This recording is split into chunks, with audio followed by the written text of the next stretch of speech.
இதை எத்தனை பேர் நோட்டீஸ் பண்ணீங்கன்னு தெரியல. ஆனந்த் அவர்கள் வந்து பதவியேற்கும் போது பாத்தீங்கன்னா தலைவர்கிட்ட வந்து பெர்மிஷன் கேட்கிறாருங்க. இந்த மாதிரி சைன் போடட்டுமா அப்படின்னு சொல்லிட்டு அவர் சொன்னதுக்கு அப்புறம் தான் அவர் சைனே போடுறாருங்க. அந்த மனுஷன் வந்து விஜய் அண்ணா மேல வந்து எவ்வளவு மரியாதையும் பாசமும் வச்சிருக்காருன்றது இந்த சைட்ல தெரியுதுங்க. அதே மாதிரி பாத்தீங்கன்னா செங்கோட்டையன் அவர்கள் மேல வந்து விஜய் அண்ணனுக்கு வந்து அளவு கடந்த மரியாதையும் பாசமும் இருக்கிறத நம்ம நிறைய இடத்துல பார்த்திருப்போம்.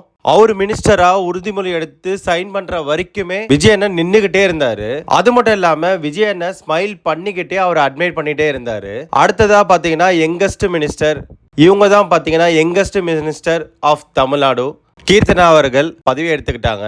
இந்த இன்ஃபர்மேஷன் சில பேர் பார்த்துருப்பாங்க, நிறைய பேருக்கு தெரியாம இருந்திருக்கும். இப்பதான் நோட் பண்ணிருக்கீங்கன்னு நினைக்கிறேன். இதே மாதிரி நிறைய விஷயங்கள் நடந்தது. விஜயண்ணா பாத்தீங்கன்னா சடனா டேபிளை பிடிச்சி கேரி பண்ணி எடுத்துட்டு போனாரு. ஒரு சிஎம் ஆயிட்டோன்ற ஒரு கெத்து கூட இல்லாம உடனே பண்ண செயல் வந்து எல்லாரையும் பார்க்க வச்சுது. காலையில டெலிகாஸ்ட் பார்த்தீங்கன்னா இந்த மூமெண்ட் எல்லாம் நான் ரொம்பவே என்ஜாய் பண்ணேன். நான் ஏதாவது மூமெண்ட்டை மிஸ் பண்ணியிருந்து நீங்க ஏதாவது பார்த்துருந்தீங்கன்னா அதை கமெண்ட்ல மென்ஷன் பண்ணுங்க. மேற்கொண்ட அப்டேட்ஸ்க்கு வந்து லைக் பண்ணுங்க, சப்ஸ்கிரைப் பண்ணுங்க.